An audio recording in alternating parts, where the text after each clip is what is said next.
berikan masih bersifat teoritis ya, kita tidak akan dulu melangkah ke perhitungan ya. Tapi mungkin di pertemuan selanjutnya kita akan mulai sesuatu hal yang lebih rumit. Kalau di semester sebelumnya saya menjelaskan tentang beton secara umum ya. Di kesempatan ini saya akan menjelaskan tentang beton bertulang ya. Nah, beton bertulang. Dari beton sendiri, dari pertemuan sebelumnya, apakah ada pertanyaan atau masih ada yang bingung, ada yang terpendam setelah pembelajaran? Oh, kok saya nggak nanya ini ya, baru keingetan. Apakah ada yang seperti itu?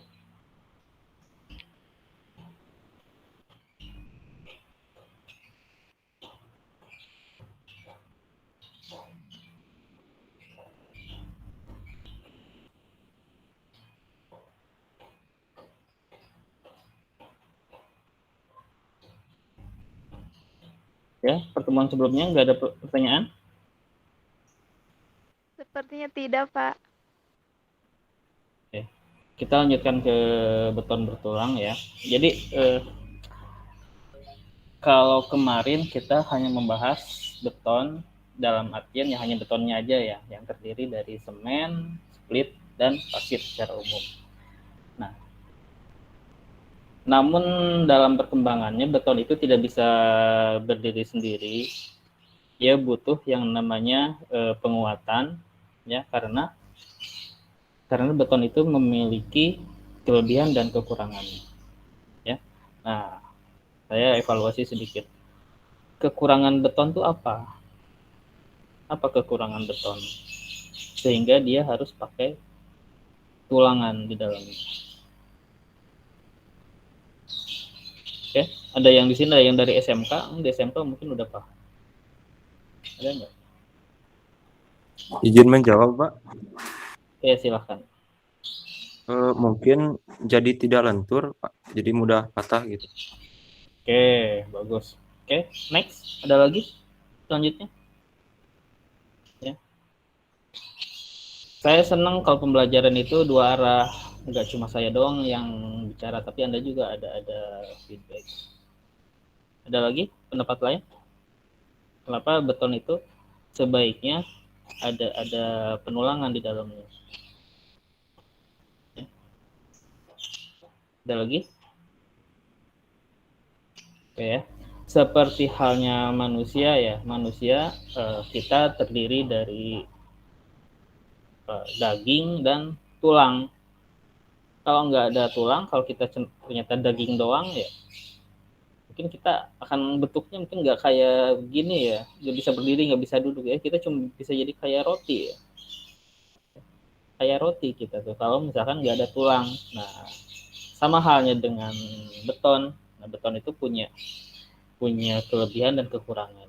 Kelebihannya adalah dia mampu menahan beban tekan yang tinggi, tetapi dia tidak mampu menahan gaya tarik. Ya. Makanya beton itu diusahakan dalam kondisi bertulang atau ada besi di dalamnya. Nah, kita akan berbicara tentang beton. Oke, nah di sini di slide sudah saya tunjukkan ya. Beton bertulang itu ada secara umum beton itu ada dua ya. Ada beton bertulang biasa ya. Ada juga beton prategan. Prategan, pratekan atau pracetak ya itu cuma istilah ya. Nah, cuman yang ingin saya tekankan di sini beton itu ada yang si besinya dicor di tempat, ada pula beton yang besinya dibuat atau di setting di pabrik ya. Jadi beton sudah jadi dulu, sudah jadi baru dimobilisasi ke tempat pekerjaan. Itu namanya adalah beton prategang atau beton pratokan atau beton pracetak.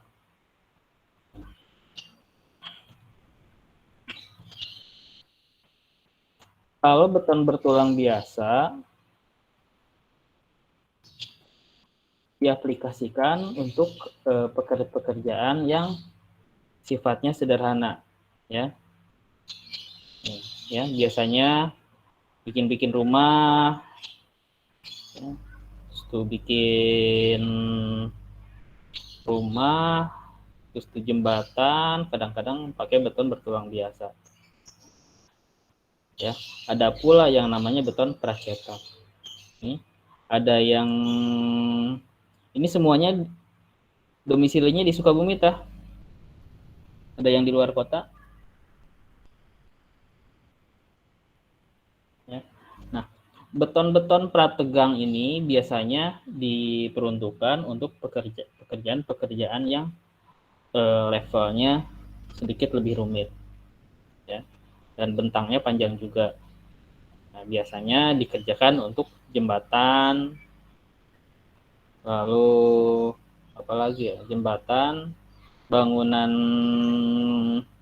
rumah tinggal juga sebagian ada yang memakai beton prategang ini, cuman aplikasinya sangat terbatas. Nah, di sini kalau beton prategang ini kalau Anda main ke jembatan yang mana tuh, ada jembatan yang nggak jadi tuh, dari kita jalan jalur kalau mau ke Sukaraja itu ada lewat jalan kereta api, di atasnya ada jembatan tuh yang nggak jadi daerah mana itu, ya. Nah, ini dia beton yang digunakan adalah beton prategang. Nah, ini digunakan untuk pekerjaan balok biasanya. Oke, ada pertanyaan?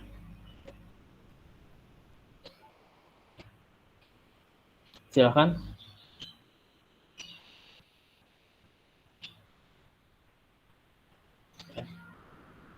Untuk segi biaya, apa beton prategang lebih mahal, Pak? Tentu lebih mahal, ya. Beton prategang ini adalah beton fabrikasi, ya, diproduksi di luar. Ada merek tertentu juga yang tentunya akan menjaga kualitas.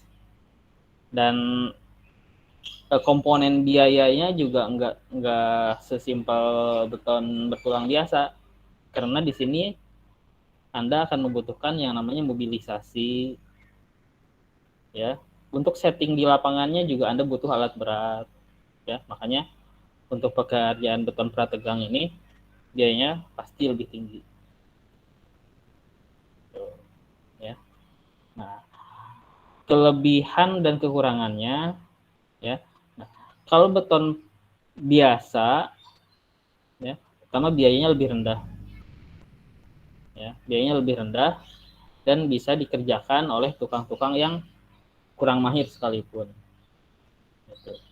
Dan kekurangannya kalau beton biasa, dia membutuhkan manpower yang tidak sedikit, ya. Banyak sekali manpower yang terlibat di sini. Entah itu yang rakit besinya, entah itu yang ngecornya dan bikin backcastingnya dan segala macam. Dan kelebihannya tadi biayanya rendah. Kekurangannya, nah, mutunya sangat tergantung dengan banyak hal. Ya, pertama dari bahan itu dari besi, dari betonnya juga, dari cara tenaga kerja melakukan pengecoran juga akan sangat mempengaruhi dengan kualitas beton ini. Nah, tetapi beda halnya dengan beton-beton prategang, ya. Pertama, kekurangannya itu biaya sangat tinggi, ya. Biaya sangat tinggi. Lalu tidak bisa dikerjakan oleh tenaga kerja yang kurang terampil, ya. Nah, beton prategang ada kelebihannya juga, ya. Ketika Anda melakukan setting atau kita sebut namanya erection, ya, erection dari beton ini, seandainya di proyek jembatan, Anda tidak perlu memblokade jalan dalam waktu yang lama, ya. Seandainya ada kerjaan jembatan, mungkin perjalanan orang akan terganggu, tapi hanya sementara waktu. Oke. Dan mutunya juga ketika ini disetting, dia mutunya udah 100%. Ya. Nah, kalau beton biasa kan dia butuh waktu tuh. Dari mulai pengecoran, kita butuh waktu sampai 28 hari sampai beton itu mendapatkan mutu 100%.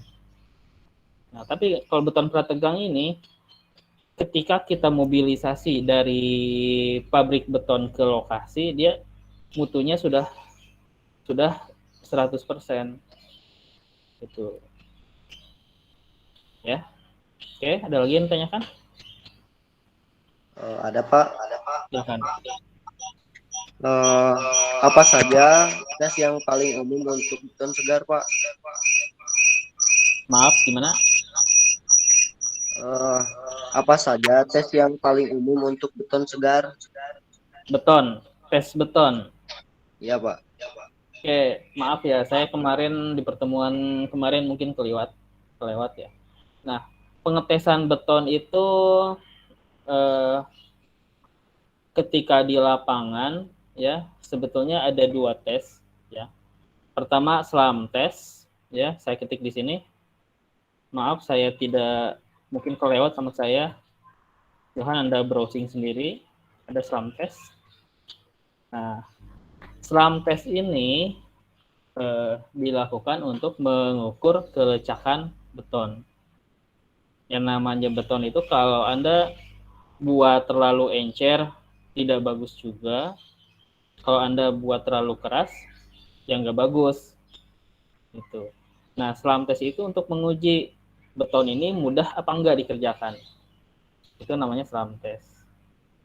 Ya. Itu untuk beton segar. Nah, ada apa yang namanya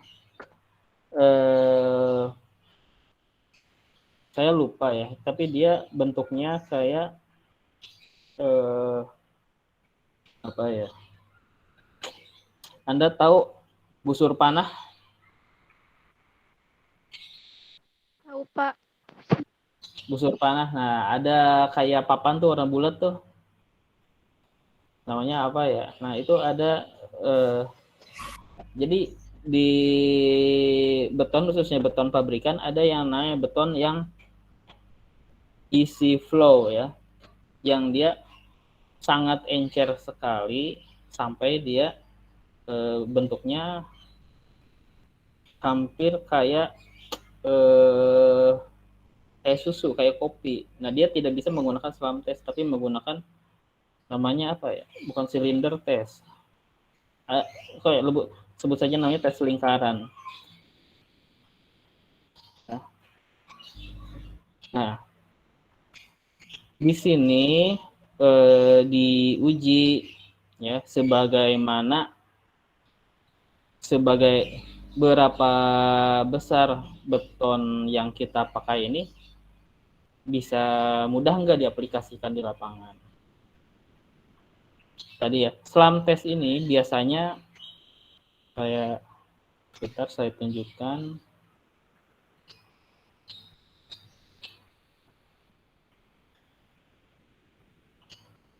Ya, nah.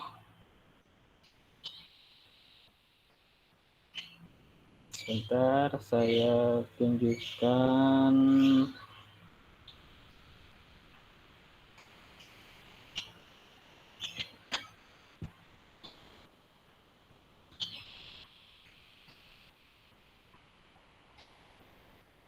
Share.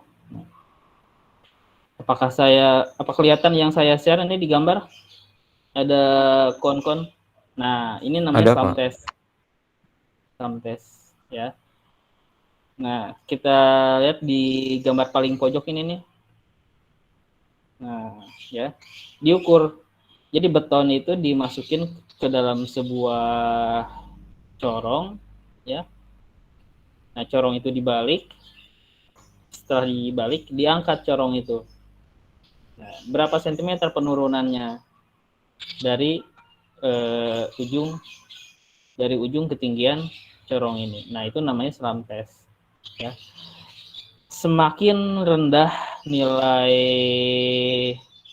kita biasa disebutnya nilai selam ya, nilai selam. Semakin rendah nilai selamnya, ya. Nah, dia menunjukkan kalau beton itu kadar airnya semakin rendah atau dia semakin kaku. Semakin besar nilai selamnya, ya, dia menunjukkan bahwa beton itu dia semakin encer. Ya. Namun tidak demikian. Apa yang paling bagus yang mana? Ya tergantung pekerjaan. Ya, tergantung mana untuk pekerjaan apa. Nah, untuk pekerjaan jalan rigid tentunya, selam ini tidak boleh terlalu tinggi. Bahkan kadang-kadang selamnya 0. Jangan ada nilai selamnya, karena beton yang digunakan adalah sebagai lapisan base. Nah, ada pula namanya tes apa ya? Saya lupa ya. Tes flow concrete.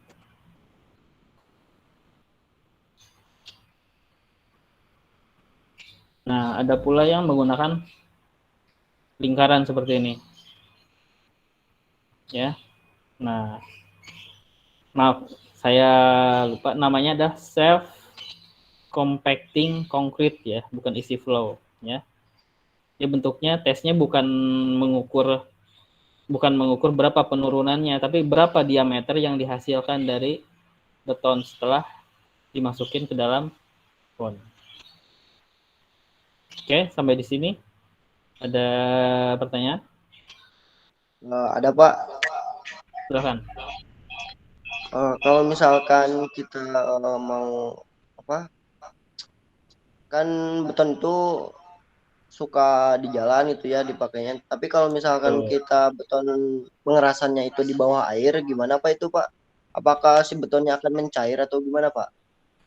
Nah, kemarin saya sudah jelaskan. Jadi untuk pengecoran di bawah air ya butuh pekerjaan yang namanya dewatering. Ya. Butuh pekerjaan dewatering. Dalam artian air yang berhubungan pada pekerjaan itu harus dialihkan terlebih dahulu. Ya. Contohnya untuk pekerjaan bendungan. Ya. Untuk pekerjaan bendungan kita nggak mungkin kan ngebendung sungai begitu aja langsung dicor. Butuh yang namanya pekerjaan dewatering. Dalam artian si sungainya kita alihkan. Atau bagaimanapun caranya supaya kita melakukan pengecoran itu dalam kondisi kedap air. Tuh. Adapun bahan yang digunakan ya untuk pekerjaan-pekerjaan yang sifatnya basah atau mungkin ada garamnya, ya beton itu tidak bisa Anda gunakan beton biasa, ya. Anda harus gunakan zat adiktif tertentu dan ini nggak bisa Anda gunakan pakai mixing pakai tukang biasa, pakai cangkul nggak bakalan bisa. Ya, jadi butuh beton yang khusus. Oke, ada lagi? Yang saya saukan apakah terlihat atau hitam? Hitam, Pak. Oke, sebentar.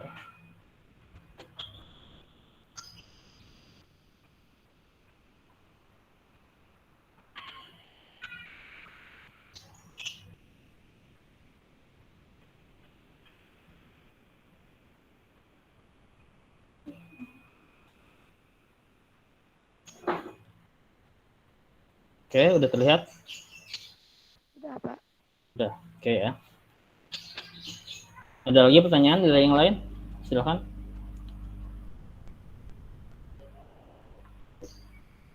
Nah, kalau tidak ada, izin bertanya oke, lagi Pak. silakan. kan tadi untuk apa beton untuk pengerasan di bawah air ya. Itu benar gak Pak kalau semennya itu menggunakan semen Portland ya kalau nggak salah. Oke, Benar gak Pak itu? yang soalnya kita nggak ada mata kuliah mekanika bahan ya, saya nggak bisa ngomongin terlalu banyak kemarin tentang setiap material. Semen itu banyak macamnya, ya. Yang ada yang namanya gypsum, itu bahan dasarnya dari semen.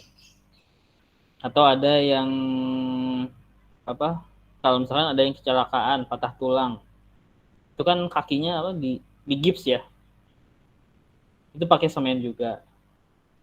Ya. Nah, dalam jadi Portland itu nama sebuah wilayah di Amerika, ya, di mana si saintis pertama kalinya membuat inovasi tentang semen, ya. Nah, Portland itu nama daerah, dinamakanlah Portland Semen,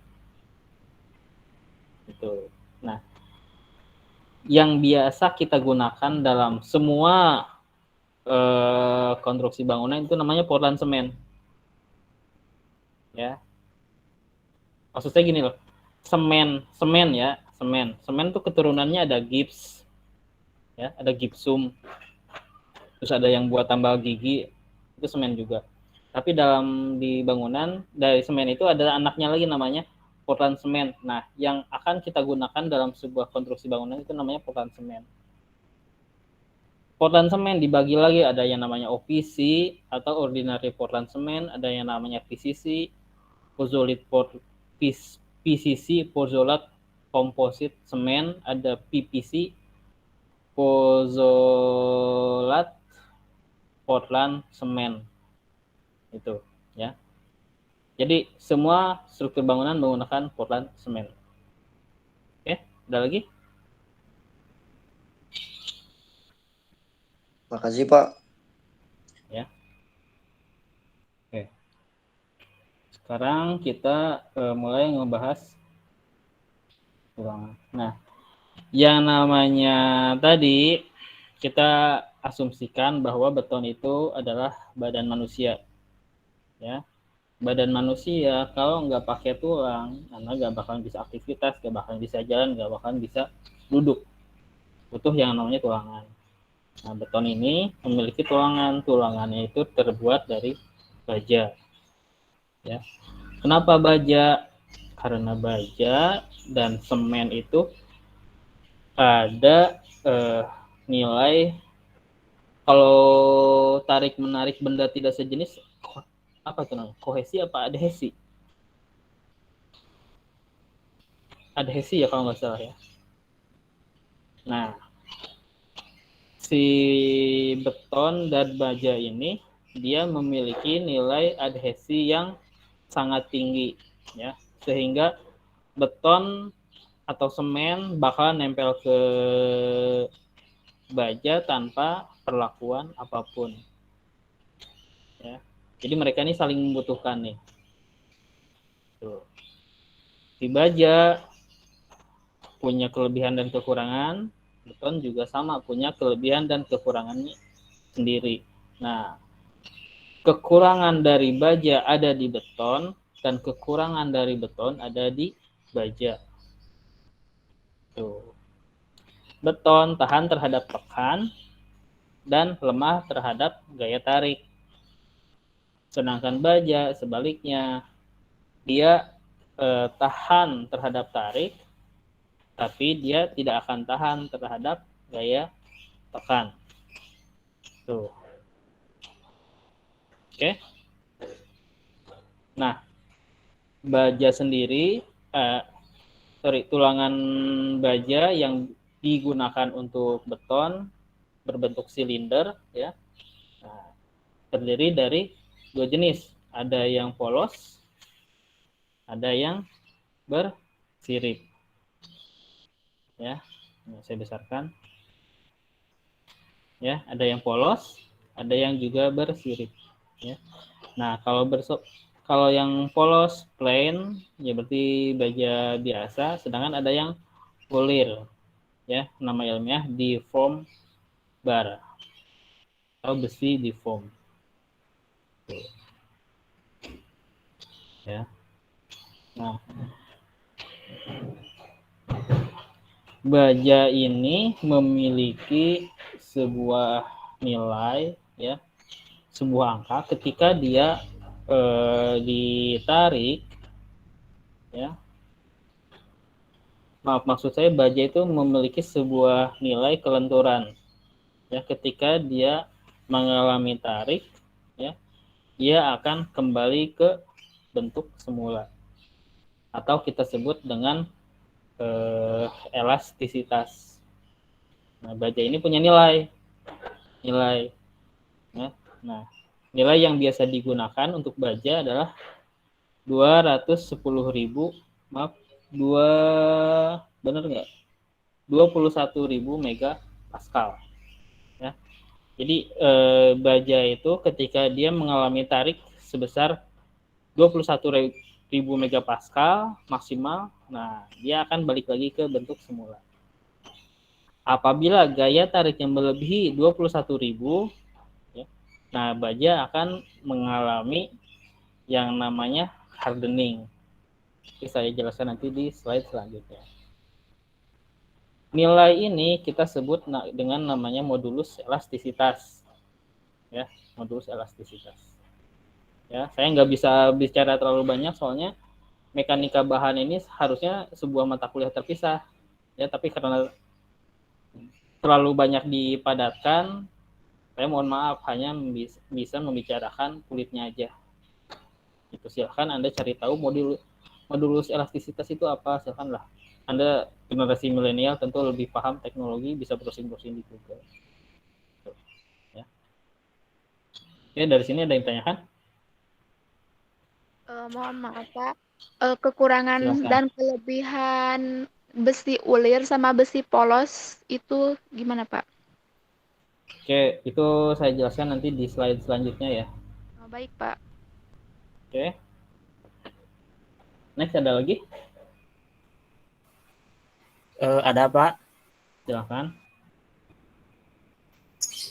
Itu semua baja Pak memiliki elastisitas maksimumnya 21.000 apa hanya beberapa Pak? Oke. Jadi nanti di baja itu ada banyak mutunya ya. Banyak mutunya. Tapi dalam perencanaan, kalau Anda membuat sebuah perencanaan, Anda menghitung struktur, nah biasanya yang dipakai itu dipukul rata dulu, ya, 21.000 megapascal, ya.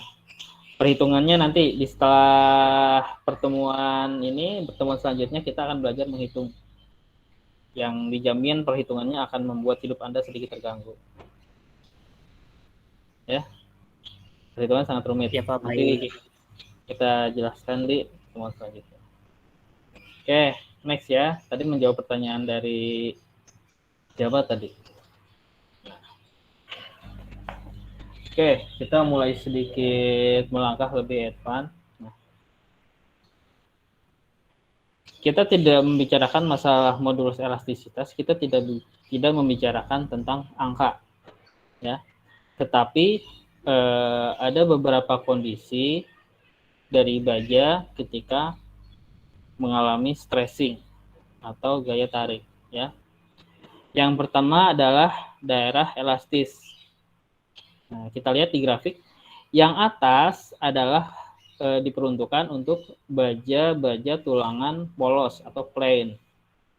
Sedangkan gambar di bawah diperuntukkan untuk tulangan baja yang memiliki sirip atau besi deform. Nah, ini ada daerah namanya daerah elastis. Ya, tadi sudah saya jelaskan.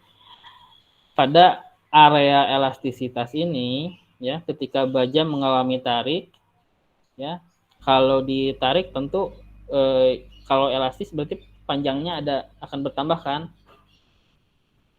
ya. Nah, tapi pada daerah elastisitas ini regangan yang terjadi setelah stressingnya berakhir si baja akan kembali ke bentuk semula. Nah, itu yang namanya daerah elastis. Ya. Nah, ini grafiknya nih. Ini kalau maaf nggak kelihatan. Bentar, saya lebih ini. Oke. Fill. Ya. Nah, ini ada grafik untuk baja yang polos. Ya. Ini saya pindahkan dulu. Ya. Oke, bisa terlihat ya. Nah, di sini ada notasi epsilon. Ya. Nah, epsilon itu adalah regangan yang terjadi atau pertambahan panjang yang terjadi. Oke, ada beberapa kondisi. Pertama, daerah elastis. Ini daerah elastis, ya. Nah, regangan yang terjadi dia sangat pendek, tetapi tegangan yang terjadi sangat tinggi. Nah, ketika tegangan lelehnya ini tercapai dan stressingnya dihentikan, maka si baja akan kembali ke bentuk semula. Ya, dan regangan yang terjadi tidak terlalu besar. Oke. Lain halnya dengan tadi, ini slide yang saya berikan apa terlihat dengan jelas apa enggak? Jelas, Pak. Oke. Nah, ini saya kecilkan dulu. Nah, ini untuk untuk baja yang deform, ya. Nah, ini adalah daerah elastisnya, ya. Nah, regangan yang terjadi relatif lebih besar dibanding baja polos, ya, dengan FY yang sama. Nah, ketika sudah tercapai FY-nya, maka si baja akan kembali ke bentuk semula. Ya. Oke, bisa dibaca. Setelah daerah plastis, setelah daerah elastis, ada yang namanya daerah plastis. Ya. Oke, bisa dibaca. Daerah plastis adalah merupakan daerah datar pada kurva tegangan dan regangan dimulai pada titik leleh, ditandai dengan adanya pertambahan tegangan tanpa adanya peningkatan tegangan. Nah, pada daerah plastis ini dia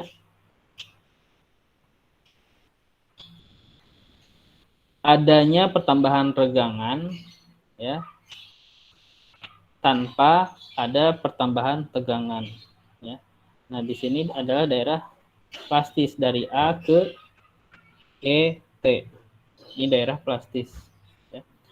Dengan baja mengalami stressing dan stressingnya stuck di angka sekian, ya, tidak ada penambahan stressing dan baja akan mengalami regangan dan baja mengalami pertambahan regangan. Jadi bisa disebut daerah plastis ini daerah antara elastis dan strain hardening. Nah, strain hardening ini, ya, strain hardening ini kalau di baja polos, ya, baja polos, dia grafiknya gini, ya. Ini daerah strain hardening. Ya, strain hardening. Tegangannya ditambah, lalu stuck sampai akhirnya dia ketemu daerah necking. Daerah necking ini adalah daerah di mana ketika baja itu mengalami kehancuran atau putus. Ya. Nah, kalau pada baja deform atau baja yang bersirip, nah, pada area hardening itu adalah area di mana kita bisa mengevakuasi, ya. Evakuasi di sini akan ada perubahan bentuk dari sebuah struktur, ya, dan ini adalah waktu untuk evakuasi sebelum akhirnya beton itu mengalami kehancuran, beton bertulang itu mengalami kerobohan, ya. Nah, pada area sini, ya, kalau beton sirip, yang pertama hancur adalah siripnya. Ya, yang pertama hancur adalah siripnya sampai akhirnya putus. Nah, sedangkan beton polos, ya, kalau beton polos dia lendut. Kalau balok ya dia mengalami lendutan tanpa ada, kita nggak akan bisa ngelihat sampai akhirnya tiba-tiba hancur. Tapi kalau dia baja sirip, melendut, dia akan stuck, dia akan berhenti dalam waktu yang tidak bisa tentukan, bisa sebentar, bisa lama, dan itu adalah waktu untuk evakuasi, sampai akhirnya betonnya berubah menjadi polos, dan akhirnya runtuh. Tuh, ya. Jadi kelebihan dari beton sirip ini, dia akan menyediakan waktu untuk kita melakukan evakuasi apabila terjadi keruntuhan dari struktur. Oke, ada lagi?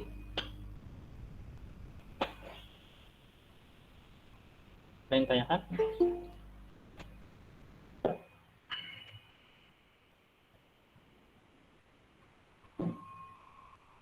Tidak ada? Ya. Oke, next mengenai mutu, ya. Kita tahu mutu beton itu macam-macam, ya, dari mulai apa kita sebut K100, K125 dan lain sebagainya, ya. Cuman di sini saya cuma close di menggunakan standar dari SND, menggunakan FC. Ya, kita kenal ada mulai dari FC 15, FC 20, FC 25, FC 30 dan FC 35. Kalau dikonversikan ke K berarti dia FC 15 dia sama dengan K180 dan lain sebagainya. Nah, baja sendiri dia ada mutunya, ya. Ada mutunya. Ada yang 240, ada yang 320, ada yang 400. Nah, dinotasikan dalam FY, ya, atau tegangan leleh. Nah, FY ini adalah nilai di mana dia nilai leleh, ya. Nilai FY ini menandakan dia berada pada kapasitas maksimumnya pada daerah elastis dan plastis, ya. Maaf.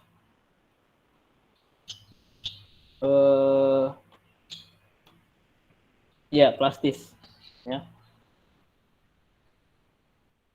FY ini adalah nilai ketika baja mengalami area plastis, ya, dia nilai maksimumnya, ya. Ada FY 240, ada FY 320, ada FY 400, bahkan saya pernah ngelihat kalau baja Hermes, ya, kalau nggak salah dia FY-nya 500. Gitu. Nah, biasanya, ya, kalau kita ngelihat beton bisa dilihat dari brandnya. Di sini suka ada tulisan, kalau tulangannya sirip, ya, dia suka ada tulisan, tapi bukan tulisan pakai spidol, ya, tulisannya pakai siripnya juga, ada ngebentuk sebuah tulisan BJTS 240, ada juga BJTD 400 dan lain sebagainya. Sedangkan yang tulangan polos biasanya tulisannya BJTP 240, BJTP 400 dan lain sebagainya. Tuh. Oke, ada yang tanyakan? Silakan.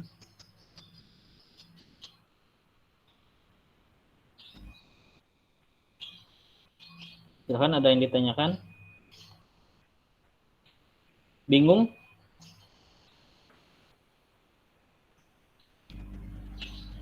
Ya, saya tekankan nilai FY ini adalah nilai ketika baja ini mengalami plastis ya, nilai plastis. Ya, dia ada perubahan bentuk dan akhirnya dia kembali lagi ke bentukan awal.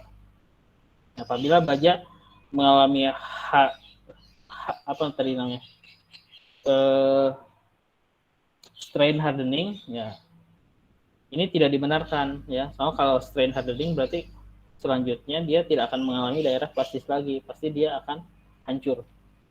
Ya, makanya di sini yang diizinkan hanya daerah plastis.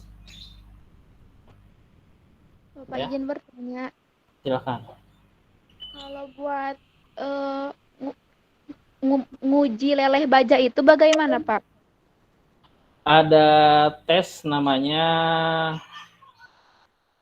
kalau di Nusa Putra nggak ada ya, tes baja namanya apa ya? Ya. Ada beberapa tes ya. Sebentar saya show. Ya, sama halnya dengan beton ya. Di baja ini ada tesnya juga.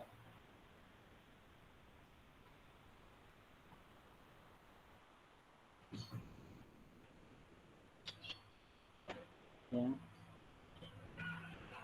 Ya, ini salah tes beton, ada yang menggunakan tekan, ada yang ditarik ya.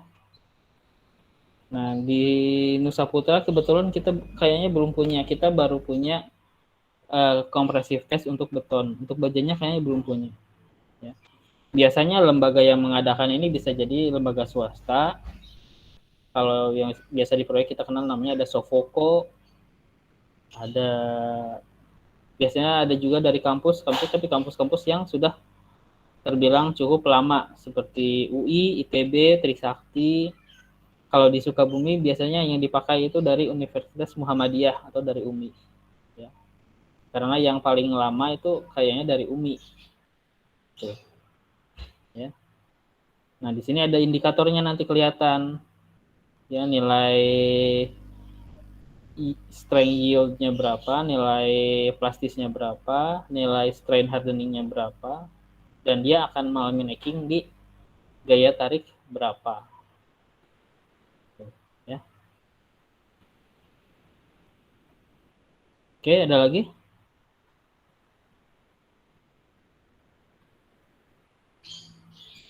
Silahkan.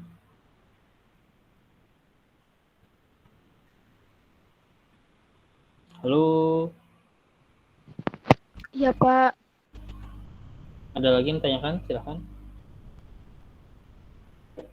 Sepertinya cukup, Pak. Oke, cuman karena Anda ini ya let's say kita ini newbie ya, anak baru. Nah, ketika Anda keluar dari kampus, Anda menangani pekerjaan, Anda harus hati-hati karena nilai yang tercantum dalam baja ini kadang-kadang banyak yang palsu. Ya. Banyak yang palsu. Nah, ya. Banyak yang palsu. Anda jangan heran kalau Anda ke toko bangunan beli besi, pasti pilihannya yang bagus apa yang banci, ya. Jadi ada istilahnya second grade, ya. Ada ukurannya sama, bentuknya sama, tapi kekuatannya yang beda. Anda harus hati-hati itu. Tuh. Ya. Nah, dan biasanya sih ya di kampung-kampung ya, biasanya di kampung-kampung. Tapi kalau proyeknya besar, high rise building, Anda terlibat dalam proyek yang 20 lantai, 40 lantai, ya pasti Anda nggak bahkan dong beli material di toko bangunan, pasti Anda langsung menghubungi fabrikasinya. Nah, itu lebih terjamin. Ya. Itu. Ya, tolong hati-hati dalam hal ini. Soalnya kalau pekerjaan yang Anda tangani itu jalan, lalu ada kerusakan, ya efeknya nggak terlalu besar. Ya, kita bisa nyalahin, oh ini tonase kendaraan yang lewatnya terlalu tinggi.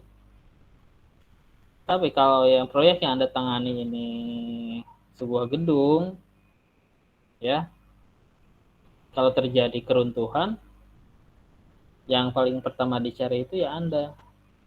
Ya, terlepas dari posisi Anda apakah sebagai pelaksana, pengawas atau perencana. Oke, ada sebuah bangunan runtuh nih. Ya, diambil sampelnya. Oh, ternyata betonnya yang enggak memenuhi syarat. Oh, ternyata besinya yang tidak memenuhi syarat. Ya. Tinggal posisi Anda di mana nih? Apakah di sebuah pelaksana atau perencana? Ya, kalau pelaksana, ya udah siap-siap aja di penjara. Ya. Betul. Jadi kalau di teknik sipil itu Anda nggak ada bedanya dengan kuliah kedokteran. Kalau kedokteran menangani operasi, yang tewas paling cuma satu pasien. Ya. Tapi kalau Anda menangani sebuah proyek, let's say itu sebuah mall atau rumah sakit, ternyata runtuh, ya semua nyawa yang ada di bangunan ini menjadi tanggung jawab Anda. Tuh. Ya. Nggak usah disesali masuk teknik sipil. Ya. Bapak, Ya, silakan. izin bertanya, kan katanya, ya ini kan saya baru katanya ya Pak, katanya kan besi itu boleh ditekuk cuman 1 kali. Terus Ya. kalau semisalkan dalam sebuah proyek, kayak ada kesalahan dari ukuran pembesiannya pas bikin pembesian kayak gitu, otomatis kan kayak ditekuk kayak gitu kan, pada ditekuk-tekukin. Nah itu gimana Pak tuh? Kalau yang namanya tulangan besi ya, kalau tulangan besi yang nggak ditekuk gimana Anda cara pasangnya? Ya. Katanya Kalau gini Pak, kalau ditekuk-tekuk terus, ada yang bilang katanya kekuatannya tuh nggak terlalu kuat gitu, ya, nggak ada kekuatan. ya betul ya. Ditekuk itu kan berarti baja itu mengalami sebuah stressing ya, mengalami gaya tarik. Ya. Tergantung nekuknya sejauh mana. Ya. Nekuknya sejauh mana. Kalau ternyata dibulak-balik ditekuk ya patah dong. Patah. Bisa jadi kekuatannya pasti terkurangi. Gitu. Ya. Jadi sebaiknya ya tadi ya standar kualitas dalam pekerjaan itu Anda jaga sebaik-baiknya ya. Kalau proyeknya besar ya sekali beli besi 2 ton, 3 ton pasti dalam pakai trailer ya nggak perlu si besi itu ditekuk-tekuk. Tapi kalau cuma bikin perumahan, Anda cuma menggunakan mobil engkel ya mau nggak mau si besi pasti ditekuk-tekuk supaya muat ke dalam truk yang kecil. Seperti itu. Iya Pak, terima kasih Pak. Oke, ada lagi? Ada lagi? Ya. Nah, ya ini sedikit ilmu lapangan ya. Anda hati-hati apabila dalam proyek itu Anda menerima besi yang mereknya bagus nih, BJTD sekian, BJTD 240 segala macam. Tapi yang namanya besi yang tadi saya bilang yang second grade kualitas kedua itu biasanya dia bentuknya tuh tidak bulat sempurna ya. Ini. Nah, kalau besi pabrikan yang Bonafit semacam Garuda Steel, Gunung Steel, Krakatau Steel, dia bentuknya pasti bulat sempurna. Tetapi besi-besi yang second grade yang yang dihasilkan dari pabrikasi lokal. Nah, dia biasanya bentuknya tidak bulat sempurna. Ya. Dia biasanya bentuknya sedikit pipih, ya, agak pipih bentuknya itu, nggak bulat. Nah, apabila menerima material seperti itu, lebih baik ditolak. Ya. Kadang juga ada pengalaman itu kita rencanakan pakai besi 16, ya. Kita rencanakan pakai besi 14, ya, contoh. Nah, ternyata di Simandor itu ngakal, Pak. Besi 14 mahal, adanya besi 16 tapi banci, bisa nggak dipakai? Itu ya, tolong lebih Anda tekankan, yang gambar adalah gambar, spek adalah spek, ya. Kita merencanakan dengan spesifikasi demikian dengan segala konsekuensi yang akan Anda terima. Ya, apabila Anda menggunakan material-material yang second grade, belum tentu hasilnya 240. Belum tentu kita melakukan strength, yield strength hasilnya 320. Ya, karena pabrikan yang mengeluarkan besi itu tidak bisa menjamin kualitasnya. Ya. Tuh. Oke, next. Kita memulai sebuah konsep, ya. Hari ini kita masih membolak-balik teori, ya. Dalam merencanakan sebuah struktur, ini ada dua konsep yang dipakai. Ya. Yang pertama, tegangan yang timbul harus kurang dari tegangan izin. Ya, itu filosofinya itu. Ya. Aplikasinya nanti saya akan berikan di pertemuan selanjutnya. Ya. Maksudnya gini, tegangan yang timbul akibat gambar yang saudara buat harus lebih kecil daripada tegangan izin dari beton dan baja. Ya. Contoh, Anda menghitung sebuah balok, sebuah kolom, ya, sebuah kolom. Setelah Anda hitung, tegangannya 100. Ya. Nah, tetapi dibandingkan dengan FC dan FY baja tulangan, ya, tegangan izinnya harusnya 90. Nah, berarti tegangan yang terjadi di atas tegangan izin. Nah, maka perencanaan Anda gagal. Anda harus merubah spesifikasi dari perencanaan Anda. Itu yang pertama, ya, prinsip yang pertama. Yang kedua, ini adalah metode kekuatan unlimited atau momen ultimate, ya. Metode kekuatan ultimate, ya. Nanti Anda akan akrab dengan yang namanya momen ultimate. Ya. Nah, Anda hitung dulu, ya, kekuatan, maksudnya momen yang ada, ya. Ini saya sederhanakan. MU harus lebih besar dari MR, ya. Momen ultimate yaitu momen yang terjadi pada sebuah struktur. Maksudnya momen ultimate itu adalah momen yang sanggup disediakan oleh konstruksi yang Anda rencanakan, ya. Harus lebih besar dari momen yang diperlukan. Momen dari struktur harus lebih besar dari momen perhitungan Anda. Ya. Tuh, ya. Saya tahu, momen yang ada momen yang mampu disediakan oleh struktur harus lebih besar dari momen yang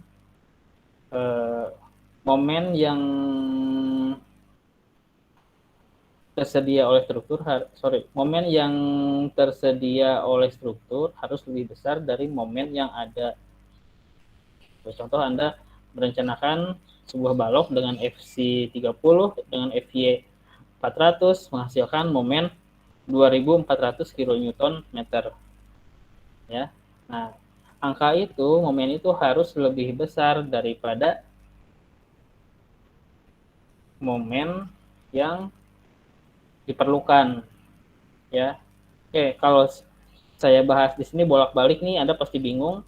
Nanti selanjutnya kita belajar contoh soal bagaimana cara menghitung sebuah struktur, ya. Oke, next, selanjutnya kita akan mengenal yang namanya kuat perlu dan kuat rencana. Ya. Nah, kuat rencana harus lebih besar atau dari sama dengan suatu elemen struktur harus direncanakan mempunyai kekuatan struktur, kuat rencana harus lebih besar daripada momen yang bekerja.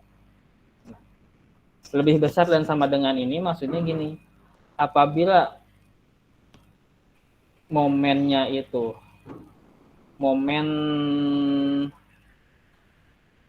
kapasitas dari struktur itu jauh melebihi dari kesanggupan struktur, nah diasumsikan bahwa struktur yang Anda rencanakan tidak efisien atau boros. Apabila lebih rendah, berarti struktur yang Anda rencanakan tidak akan mampu memikul beban yang terjadi. Nah, makanya kekuatan struktur ini tidak boleh jauh melebihi dari kuat perlu. Ya, nanti kita bahas di pertemuan selanjutnya, kita bahkan banyak contoh soal. Di sini saya hanya menjelaskan filosofi dari sebuah perencanaan gedung. Oke. Nah, kita juga akan mengenal dengan namanya kuat nominal, yaitu kuat teoritis. Nah, seandainya satu balok kuat teoritisnya 200 kN. Nah, sesuai perhitungan statika, momen, lintang, dan lain sebagainya, struktur ini mampu menahan beban sekian. Ya, itu kuat nominal. Lalu ada juga kuat rencana, ya. Nah, ini suatu komponen struktur yang berhubungan dengan perilaku lenturnya, geser, torsi, aksial. Nah, ini ada namanya faktor reduksi. Ya. Setiap beban yang terjadi akan dikalikan dengan faktor reduksi. Ya. Nah, reduksi itu ada pengurangan. Ya, pengurangan. Nanti saya jelaskan perlahan-lahan. Lalu ada yang namanya kuat perlu. Tadi ultimate, ya. Nah, kuat perlu ini merupakan kekuatan struktur elemen struktur yang diperlukan. Ya, Anda menghitung ini di sebuah gedung terdiri dari meja, orang, furnitur, dan lain sebagainya. Setelah dihitung, oh ternyata saya butuh kekuatan sekian. Itu yang namanya kuat perlu atau momen ultimate. Nah, di sini ya. Oke. Sampai di sini ada yang ditanyakan? Bingung? Gak apa-apa ya. Bingung pertanda bahwa kita semua berpikir. Ya, kalau nggak bingung sama sekali berarti ya nggak nyimak. Ya. Nah, di sini kombinasi pembebanan. Ya. Namanya sebuah struktur, entah itu jembatan, entah itu gedung, ya, ada terdiri dari balok, kolom, dan lain sebagainya. Ya. Ada yang dinamakan D, ya, itu adalah dead, ya, atau beban mati. Ya. Ini bisa dilihat.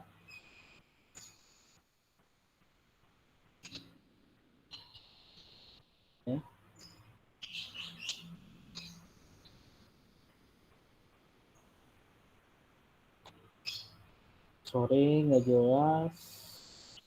Ya, ya.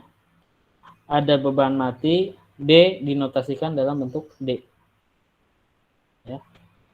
Ada L, life, ya, yaitu beban hidup atau beban berguna. Nah, ini biasanya adalah manusia di sini. Ada H, beban tekanan tanah. Nah, biasanya ini digunakan untuk perhitungan tanggul penahan tanah.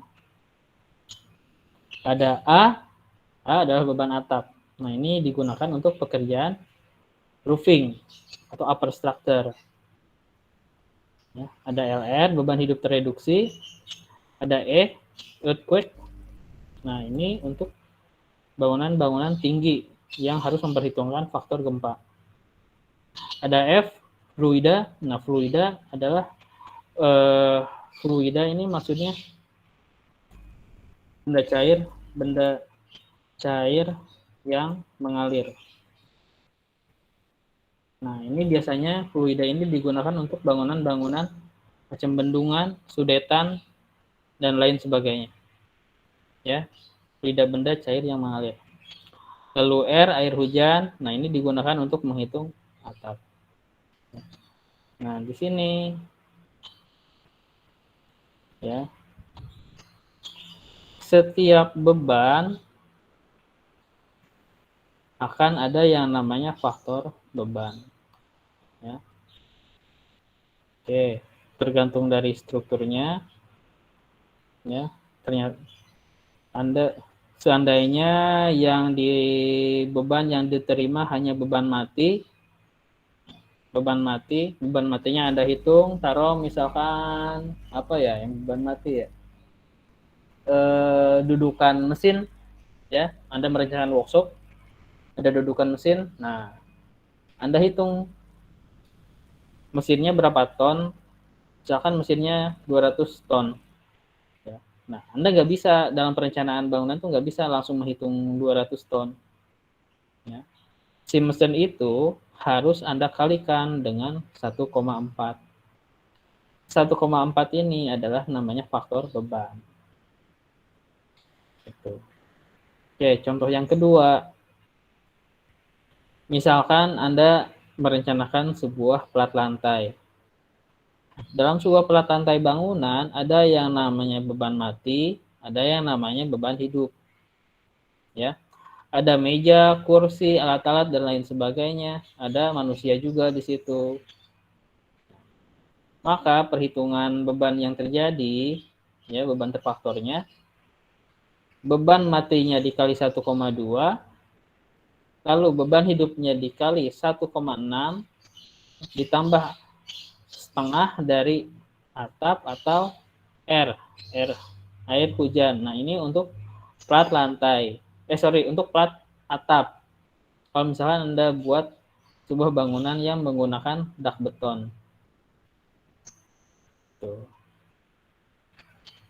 Nah, ini tidak mutlak semua struktur menggunakan beban-beban ini, tergantung dari apa aja yang bekerja di situ. Maksudnya ada apa aja dalam sebuah struktur itu.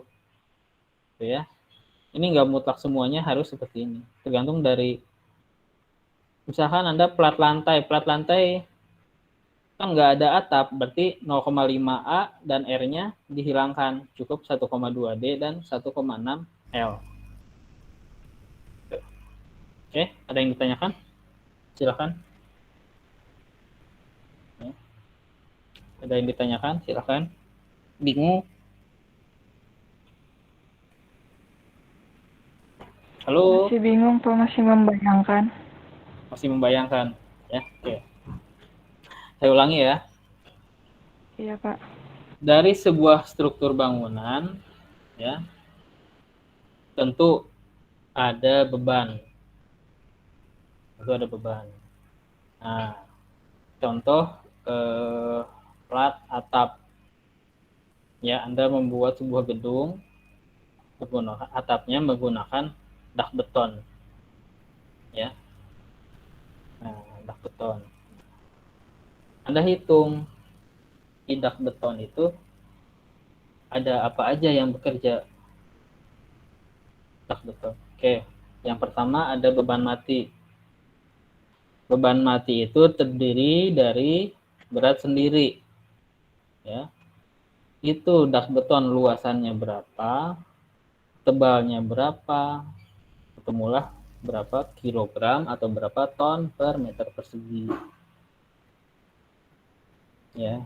Nah, selain itu, ya, yang namanya dak beton kan meskipun enggak selalu ya,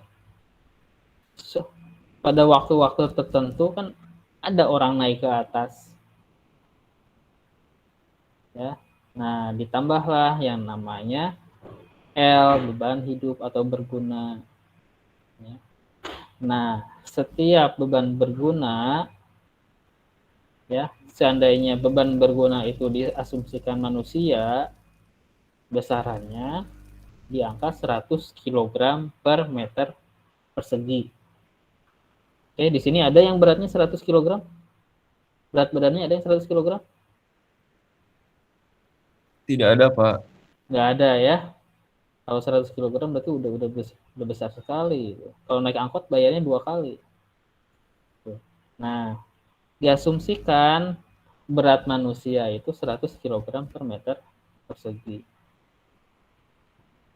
Karena kemungkinan orang itu bawa alat, manggul tangga, dan lain sebagainya, maka dikalikanlah 1,6.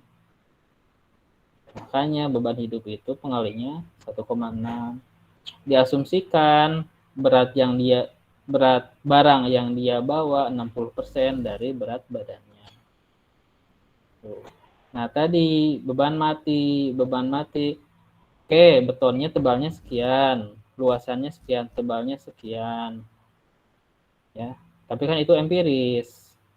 Ya, bisa jadi material yang digunakan lebih berat, bisa jadi dia ada lampu, bisa jadi ada plafon ngegantung, bisa jadi ada apa. Makanya dikalikan 1,2.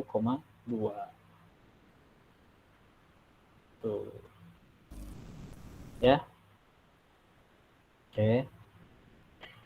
Lalu ada namanya beban atap. Nah, seandainya seandainya ada atap di situ, ada air hujan di situ, ya, ketebalannya 0,5 kali 0,5. Ya. Ini adalah faktor untuk pembebanan.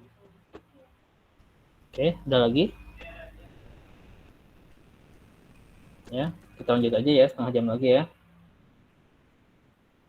Ya, Pak.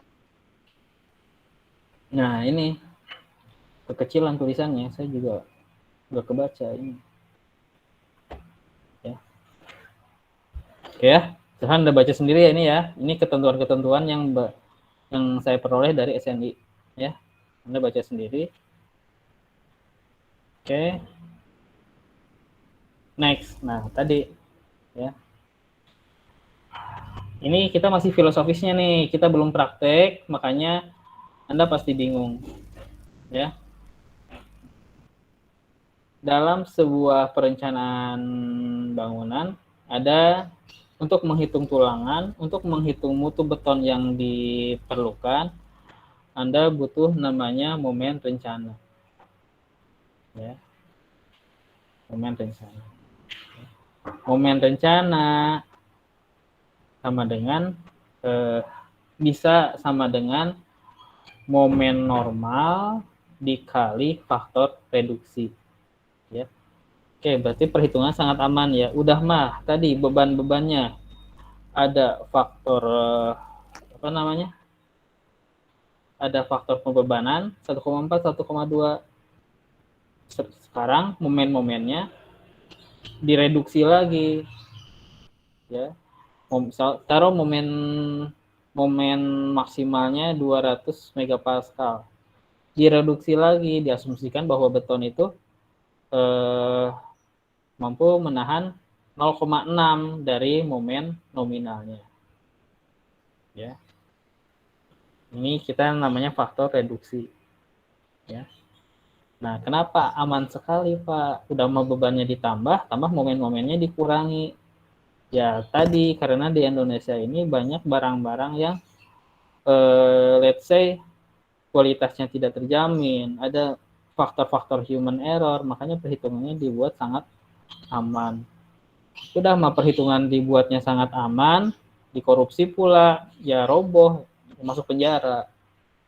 Gitu, ya. Filosofisnya seperti itu. Nah, ini MR ini untuk menghitung momen, gunanya outputnya itu untuk menghitung tulangan pokok. Nah, sedangkan geser, ya geser ini outputnya adalah menghitung sengkang. Ya,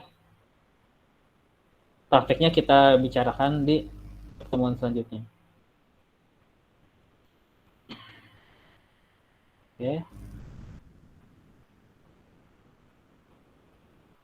Oke, next. Nah, ini bebannya juga direduksi pula. Momennya direduksi lagi, ya, semuanya direduksi. Nah, ini faktor gaya. Nah, ini faktor reduksinya tadi saya bilang, ya. Untuk lentur, faktor reduksinya 0,8.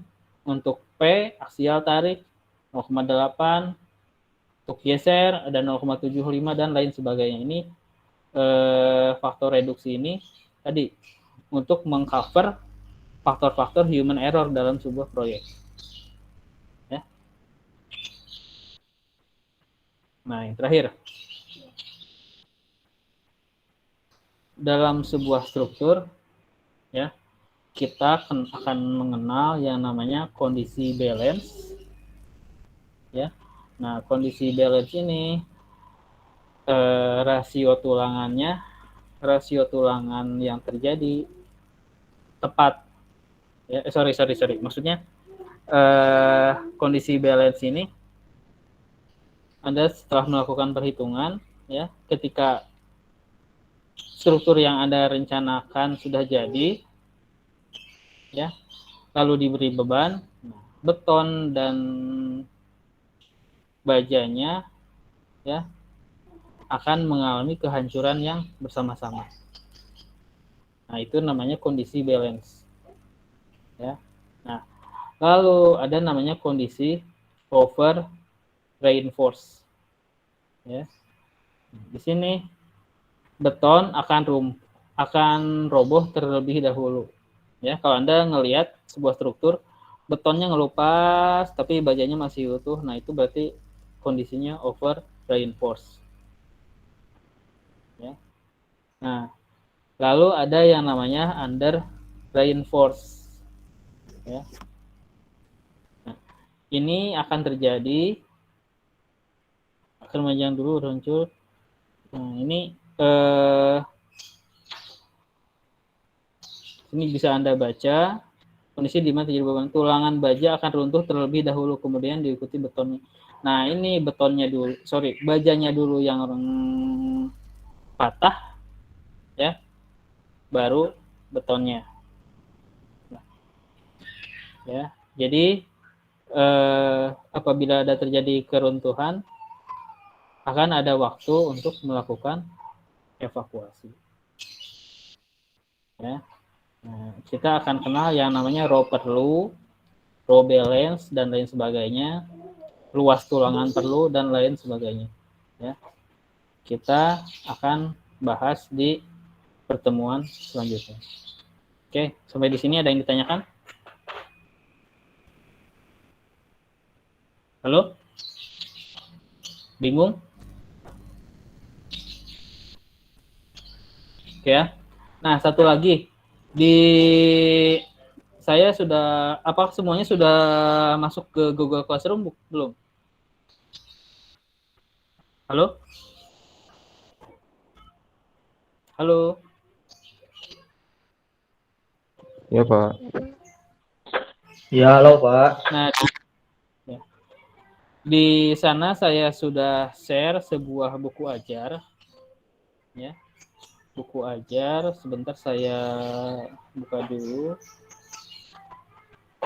Buku ajar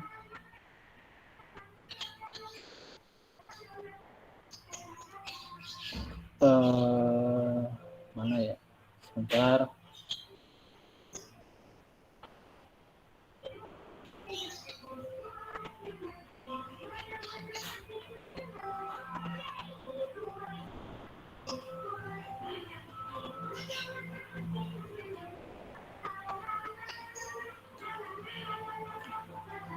Di Google Classroom saya sudah upload sebuah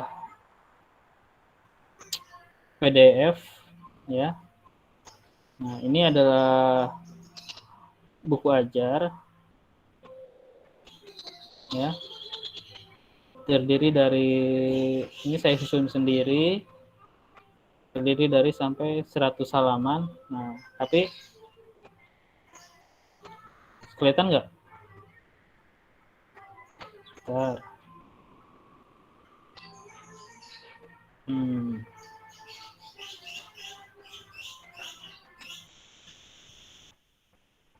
Ya.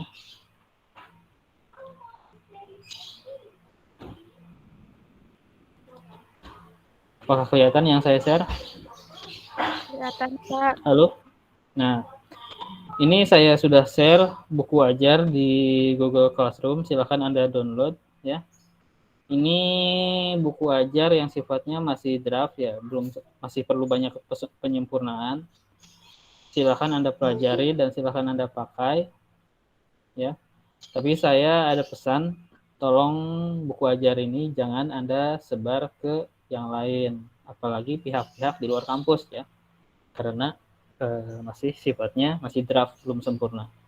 Ini hanya sebagai alat bantu kita aja dalam menyelesaikan mata kuliah.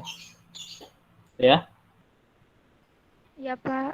Dan buku ini masih hanya baru membahas beton bertulang. Saya belum baja, untuk bajanya saya belum bisa buat ya.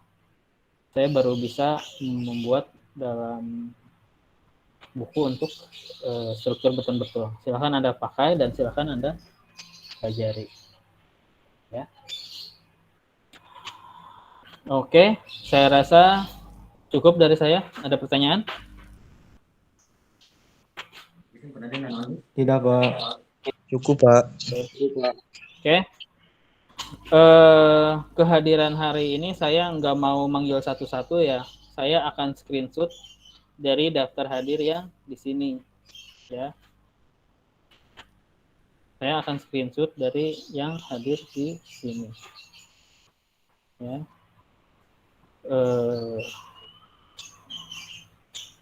Oke. Ada berapa orang? 18 orang ya. Jadi kalau saya hadir kemarin tapi pakai akun orang lain, maaf saya nggak bisa ya.